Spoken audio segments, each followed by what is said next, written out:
Have you ever contemplated what occurs to your soul at that precise moment of death? Do you feel that overwhelming anxiety in your chest when pondering eternity? Maybe you've experienced the loss of a loved one and find yourself troubled by unanswerable questions. Where is their soul now? Are they in pain? Are they at rest? Is there any way I can still assist them? Subscribe to our channel so you can catch more teachings and spiritual insight from Faustina. This evening I wish to share with you one of the most profound and life-altering revelations that heaven has ever bestowed upon humanity. Faustina Kowalska, the Secretary of Divine Mercy, received detailed visions from Christ himself regarding what transpires with souls after death. These are not mere human opinions or theological speculations, they are direct revelations from Jesus, recorded in her official diary verified by the Church and acknowledged as genuine mystical experiences. What you are about to learn will change your perspective on death, how you approach each day, and how you prepare for eternity. Faustina didn't only witness the destinations of souls, she observed the moment of judgment. She engaged in conversations with souls in purgatory. She beheld the magnificence of heaven. And indeed, she even ventured into the depths of hell guided by an angel. Can you fathom the profound effect these visions had on her heart? How would you feel if Christ himself revealed to you the eternal fate awaiting every human soul? Close your eyes for just a moment and envision this scene alongside me. You are lying on your deathbed, and all of a sudden you sense your soul separating from your body. What do you think occurs in that very moment? Is there darkness? Is there light? Is there fear? Or is there tranquility? Faustina had the extraordinary privilege of receiving revelations about this pivotal moment, and what Christ shared with her will leave you in awe. In her diary, Faustina wrote that Jesus disclosed to her that at the point of death, every soul undergoes immediate judgment, not a delayed judgment awaiting the end of times, but an instant confrontation with Christ the judge. Can you visualize that moment, your entire life flashing before the eyes of Jesus? Every thought, every word, every deed weighed in the scales of divine justice and mercy. Faustina observed how some souls faced this moment with assurance, while others quaked with fear. What accounts for the difference? What influences whether a soul approaches this encounter with serenity or with torment? Christ conveyed to Faustina a truth that challenges us all to reflect deeply. The soul that places its trust in my mercy is the most joyful. These are not merely beautiful words. They hold the key to comprehending how divine judgment operates. When a soul has lived fully trusting in the mercy of Jesus, nurturing that trust through prayer, sacraments, and acts of love, death transforms from an adversary into an entryway to glory. But when a soul has existed in pride or sin, rejecting grace and mercy, that very moment marks the start of eternal suffering. Have you ever pondered which category your soul might belong to if death were to surprise you today? The most striking takeaway that Faustina discovered is that God does not condemn souls. Rather, souls condemn themselves. In her vision of hell, she recognized that the majority of souls there are those who did not believe in the existence of hell. Do you grasp the awful irony? The very act of denying eternal truth is what leads one to endure it in the most agonizing manner. Christ doesn't force anyone into hell. Hell is the ultimate choice made by souls who favor their pride over his mercy. But behold, here lies the hope that ought to fill your heart. Until the very last moment, until that final breath, God's mercy remains accessible. The crucial question is, are you ready to place your trust in that mercy, or will your pride hold you back from the embrace that could redeem your soul? What imagery comes to your mind when you envision Jesus as judge? Perhaps a stern figure, inflexible, and poised to condemn. Faustina uncovered an entirely different understanding, one that forever changed her perspective on divine justice. Through her mystical encounters with Christ, she realized that the one who will judge us is the very same who sacrificed himself for us on the cross. Can you appreciate the profound weight of this reality? Jesus disclosed to Faustina that his mercy surpasses all human suffering. He spoke to her directly. My mercy is greater than your wretchedness, and that of the entire world. Who has gauged my goodness? For your sake I came down from heaven to earth. For your sake I allowed myself to be nailed to the cross. For your sake I permitted my sacred heart to be pierced with a lance, and opened for you a fountain of mercy. These are not the words of a harsh judge, but of a lover who sacrificed everything for the salvation of souls. When these words resonate within you, what emotions stir in your heart? Can you feel the boundless love that beats within each word? However, here's what Faustina discovered that should both comfort and challenge you. God's mercy, while limitless, does require a response from each human soul. It's not an automatic salvation that disregards our freedom. Christ revealed to her, I cannot assist a soul that does not place its trust in me and does not make use of my graces. Do you grasp the beautiful yet daunting responsibility we hold? God offers mercy, but we must open our hearts to accept it. We must elect to trust rather than doubt, to humble ourselves instead of clinging to pride, to confess instead of concealing our sins. Faustina also received the insight that some souls, even when presented with divine mercy, choose to reject it. In one of her visions, she witnessed how certain souls, even at the brink of death, turned away from the light of Christ, preferring the darkness of separation from God. This wasn't due to God abandoning them, but because they favored their sins over His grace. Have you ever wondered why anyone would make such a choice? It's because pride can become so entrenched in the human heart that a soul would rather uphold its rebellion than be saved by grace. This should prompt us to reflect on our own hearts. Are there aspects of our lives where pride hinders our complete surrender to God's mercy? Now comes the time to confront the stark truth regarding eternal destiny. Faustina, through her mystical visions, was granted insight into 3 possible destinations for every human soul after death, not merely as abstract theological ideas but as real places she visited, where she conversed with souls and observed their conditions. Are you ready to hear what she uncovered? Are you prepared to grasp where your own soul might be headed? The first destination Faustina was shown was heaven. In her diary, she describes it as a joy so profound that it defies description. However, it wasn't solely the absence of suffering that touched her, it was the overwhelming presence of love. She observed that souls in heaven do not only bask in their own happiness, they also rejoice in the happiness of others.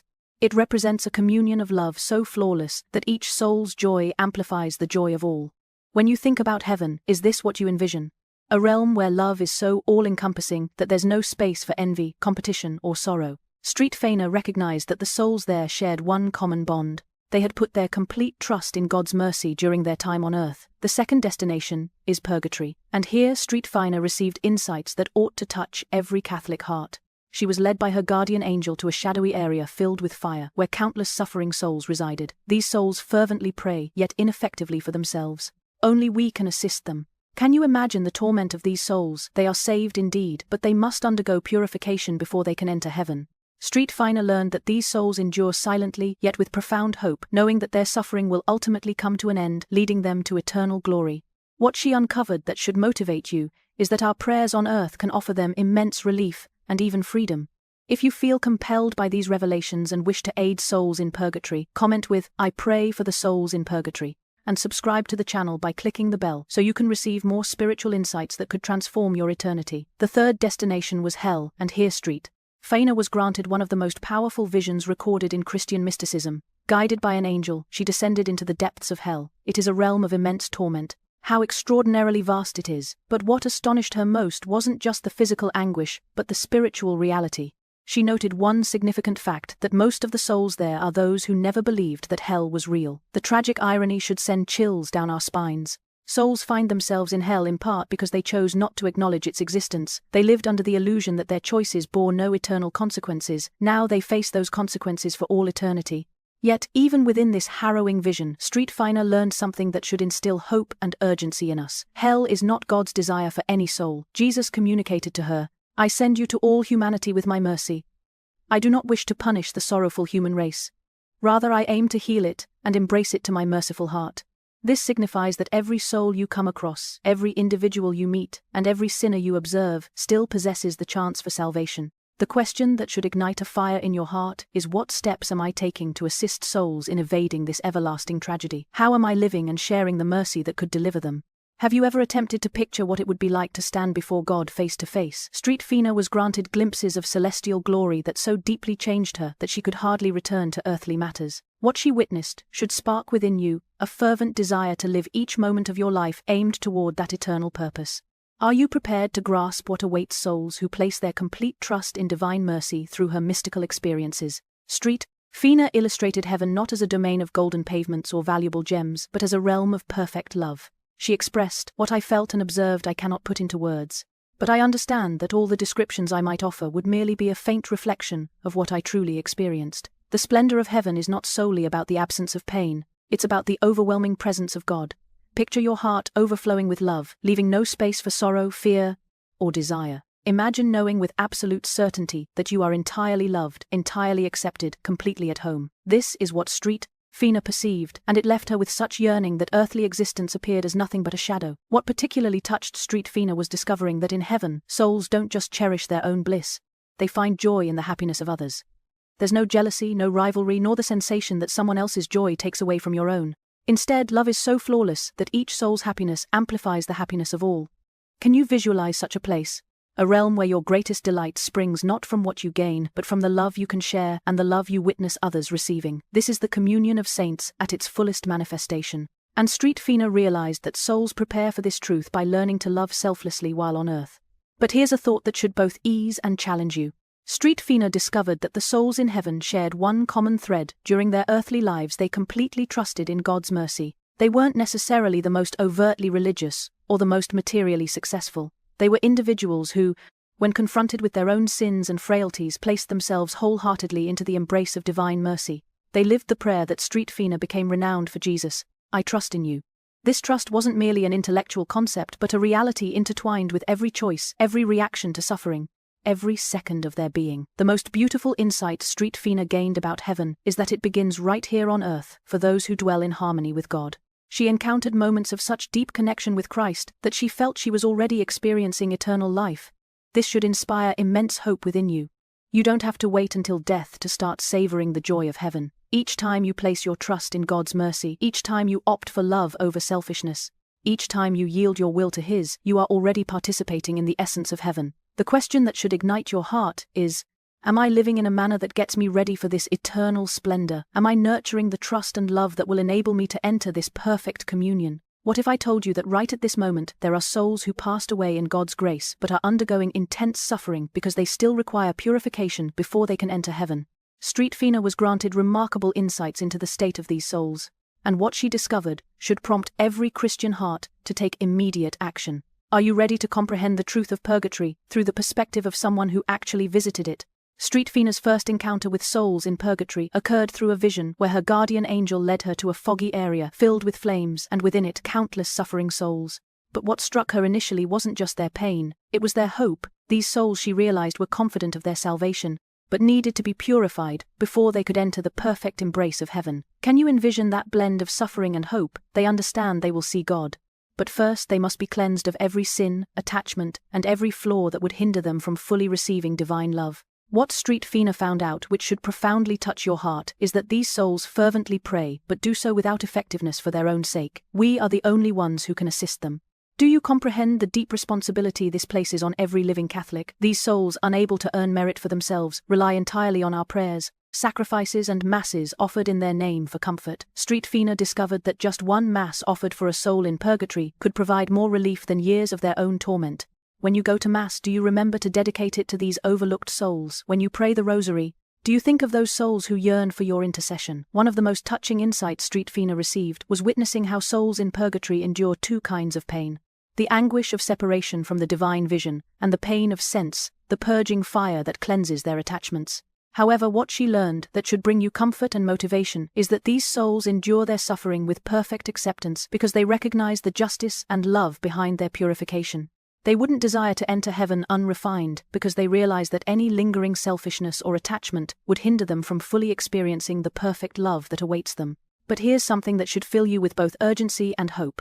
Street Fina learned that the prayers and sacrifices made by the living can significantly reduce the time souls spend in purgatory. She was shown how a simple prayer, a small act of sacrifice, or even the offering of daily struggles, can provide tremendous relief to these souls.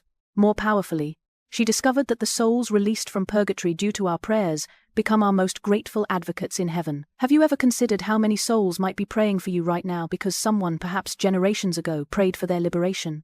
This is the beautiful enigma of the communion of saints and Street Fina lived it as a vivid reality that could alter our perspective on death and prayer. Are you ready to confront one of the most challenging truths Street Fina was shown? In her mystical experiences, she had a horrifying vision of hell so dreadful that she remarked, "What I witnessed was so terrifying that I would have perished from fear had I not been upheld by the strength of God." But why did Christ reveal this dreadful truth to her? Because, as she came to understand, love sometimes must warn against dire consequences. If you genuinely love someone, don't you caution them when they're approaching a cliff? Street Fina described being guided by an angel into the depths of hell. It is a realm of immense torment. How extraordinarily vast it is. However, what impacted her most intensely wasn't the physical descriptions of fire and pain. It was the spiritual reality of complete separation from God. She observed souls who had ultimately and definitively rejected God's mercy. These were not just souls who committed a single grave sin, but individuals who lived and died in a perpetual state of rebellion against love itself. Can you fathom the sorrow of a soul that prefers its own will over God's love, even when that choice leads to everlasting despair? The revelation that should rattle every soul to its core is what Christ told Street Fina about why souls are condemned to hell. I noticed one thing: most of the souls there are those who did not believe that hell existed. Do you perceive the dreadful irony? The very denial of eternal consequences is part of what results in experiencing them. These souls lived as if their choices bore no eternal significance, as if sin had no lasting impact, as if God's warnings were mere empty threats. They died as they lived, dismissing spiritual truth. Are you taking spirituality seriously? Are you leading your life as if your choices have eternal repercussions? Yet even amidst this horrifying vision, Faustina learned lessons that should inspire both urgency and hope. Hell is not God's intention for any soul. Before showing her hell, Christ communicated, "I send you to all humanity with my mercy. I do not wish to punish suffering humanity, but I desire to heal it, to embrace it within my compassionate heart." This indicates that every individual you encounter today still has a chance for salvation. Every person who appears lost in sin still has access to the mercy that could redeem them. The souls Faustina witnessed in hell were present, not because God forsook them, but because they ultimately decided to forsake God. This should ignite in your heart both a holy reverence for your own soul and a fervent desire to assist others in avoiding this eternal calamity. What should deeply touch your heart is that Faustina was shown hell not to induce fear but to inspire action. Christ desires for souls to grasp the harsh truth of eternal loss, so they may opt for eternal gain. He wishes for us to recognize the repercussions of spurning mercy so that we will wholeheartedly accept it. Each time you face temptation to sin, remember what Faustina experienced. Whenever you come across someone entrenched in serious sin, recall that they are heading toward the chasm she foresaw. The burning question in your heart should be, what am I doing to assist souls in escaping this fate? How am I embodying and sharing the mercy that could save them from eternal loss? Have you ever pondered whether your prayers truly impact eternity? Faustina uncovered a truth that should transform how you perceive each rosary you pray, every mass you attend, and each small sacrifice you make. She recognized that our prayers on this earth have the ability to significantly change the eternal fate and well-being of souls. Are you prepared to grasp the extraordinary spiritual power that lies within your hands? Through her mystical experiences, Faustina discovered that prayer builds a bridge connecting earth to eternity. When she prayed for souls in purgatory, she could visibly witness the comfort her prayers granted them. Christ demonstrated to her how a single mass offered for a suffering soul could bring greater solace than countless years of personal purification. Just think of the joy a soul in purgatory feels when suddenly they experience the soothing effects of your prayer amidst their purifying flames. Faustina saw that these souls unable to aid themselves completely rely on our intercession. When you pray for the deceased, you're not merely uttering kind words, you're actively taking part in their liberation. Yet Faustina's insights on prayer delve even deeper. Christ revealed to her that prayers offered for sinners can actually avert souls from descending into hell. She learned that her own sufferings and prayers played a crucial role in the conversion of many souls who would have otherwise been lost forever. Can you fathom the weight of this reality? Your prayers today might just be the grace that softens a hardened heart tomorrow. Your sacrifice this morning could be the mercy that rescues a soul from eternal damnation this evening. Jesus told Faustina, "By your prayers and sacrifices you save more souls than a missionary does through teaching and preaching." What should strike you with both awe and responsibility is Faustina's revelation that the souls we guide through our prayers become our most powerful advocates in heaven.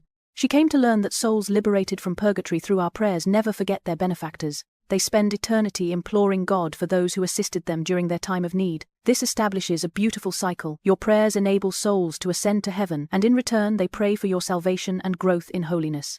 Can you comprehend how the communion of saints comes alive when you truly embrace your role as an intercessor?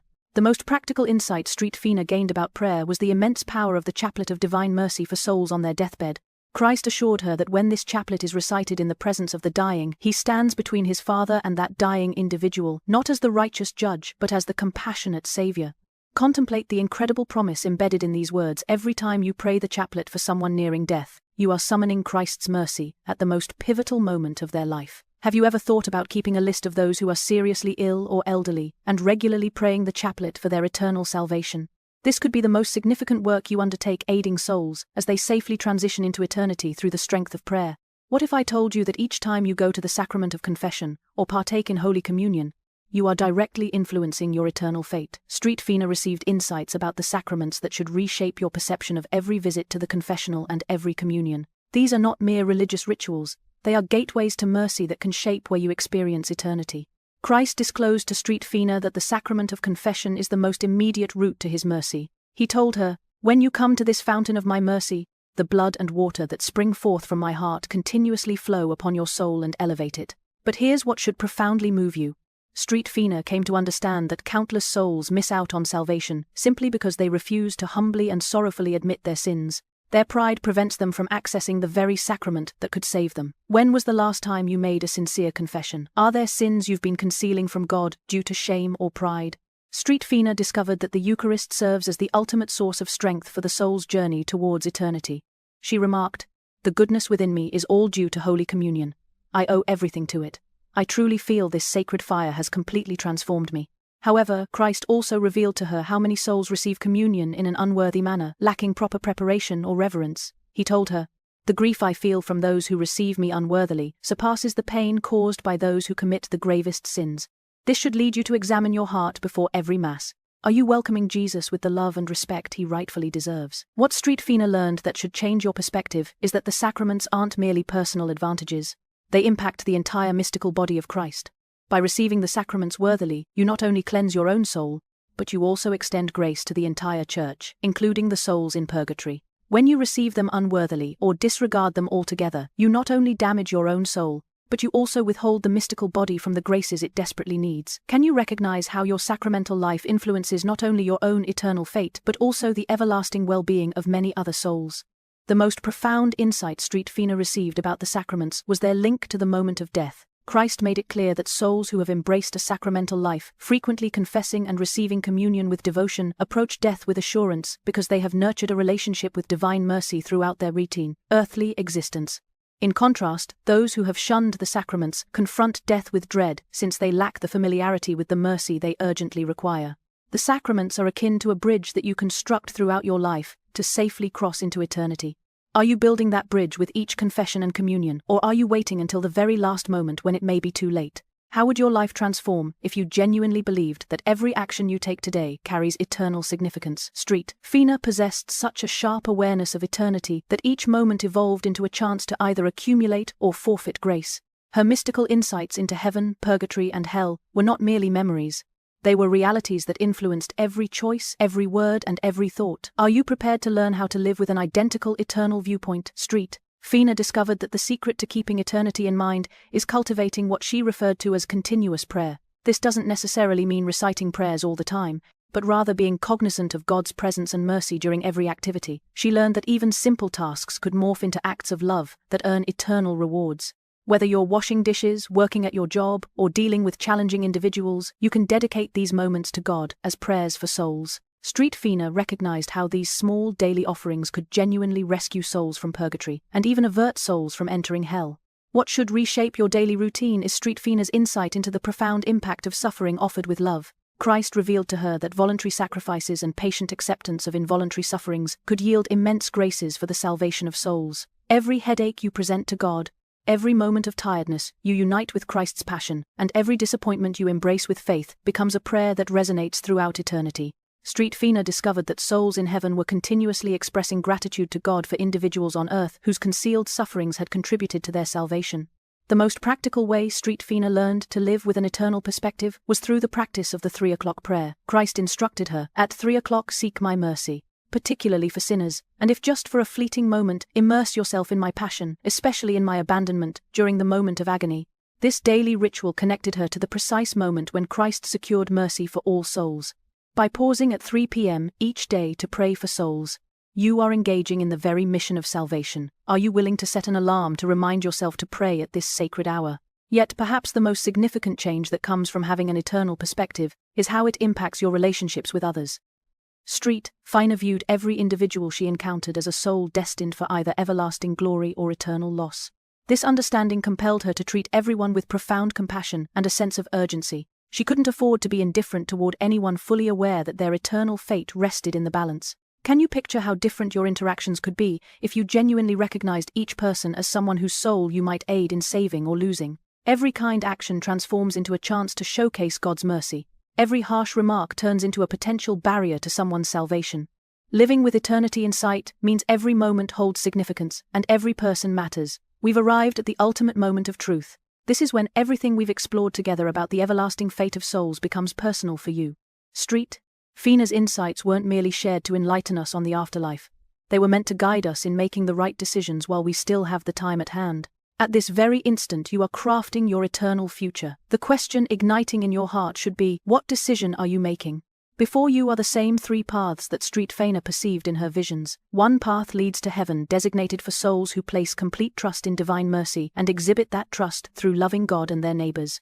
Another path entails purgatory for souls who pass away in God's grace but still require purification from their attachments to sin.